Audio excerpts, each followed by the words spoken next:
In the land of Mordor, the Dark Lord Sauron forged a master ring. One ring to rule them all.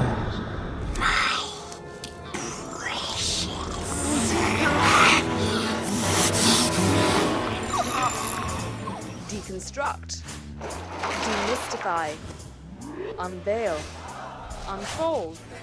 There's more to the arts than meets the eye, if you see it through the looking glass.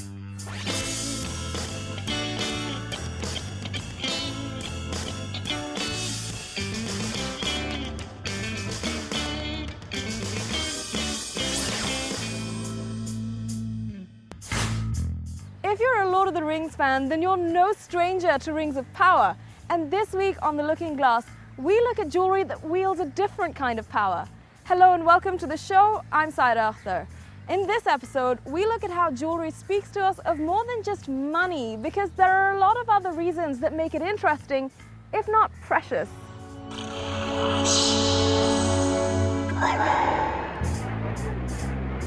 As a symbolic gesture, if nothing else, the Ismaili community really went to town on the diamond jubilee of their spiritual leader. In 1946, they hoisted Sultan Sir Muhammad Shah Agha Khan's 243-pound frame onto a scale and then weighed him up against diamonds. Diamonds probably being an apt unit of measurement to mark 60 years of his imamate, because, of course, traditionally, they're believed to be symbols of power, incorruptibility, and good fortune. Every culture has beliefs about particular stones, beliefs that are often tied to their history, geography, and spiritual practices. And a simple piece of jewellery can come loaded with cultural baggage. For instance, nothing seems to spell marriage like a wedding band does, but actually it turns out that in our culture, the bangle serves the same purpose. You know, a married woman is supposed to wear a bangle, at least a bangle. That superstition, or whatever you want to call it, is very prevalent in the subcontinent. When women become widows, the first thing that a lot of women do is to break their bangles to signify that they are no longer married and that they have been widowed. All of us have our reasons for loving jewellery, but none are as famous as Holly Golightly's from the classic film Breakfast at Tiffany's. You know those days when you get the mean reds? The mean reds? You mean like the blues? No. The blues are because you're getting fat or maybe it's been raining too long. You're just sad, that's all. But the mean reds are horrible. Suddenly you're afraid and you don't know what you're afraid of. Did you ever get that feeling? Sure. Well, when I get it, the only thing that does any good is to jump into a cab and go to Tiffany's. Calms me down right away. For Holly, perhaps jewellery gave her a sense of security, but not all gems can inspire that kind of confidence. What do you think?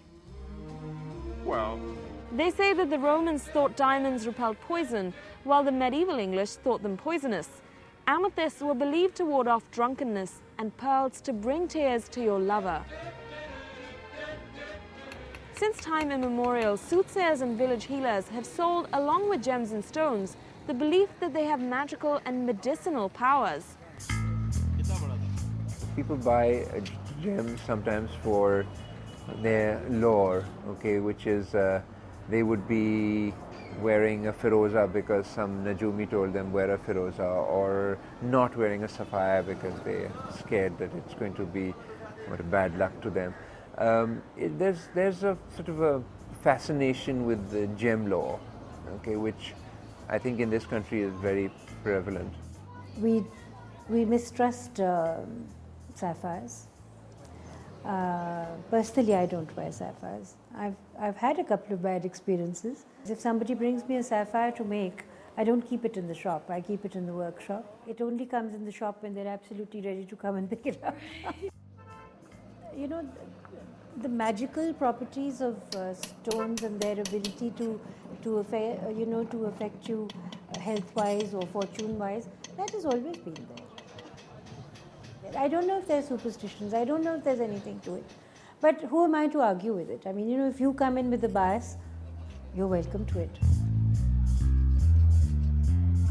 Whether it's fact or fiction, Medicine or magic or just plain geological voodoo, the upshot is that precious gems and stones have always been more than just eye candy. We're due for a short break, but on the other side, we look at the amazing ways in which jewellery has fired the imagination of some artists who've inspired us in turn with their interpretations. Stay tuned.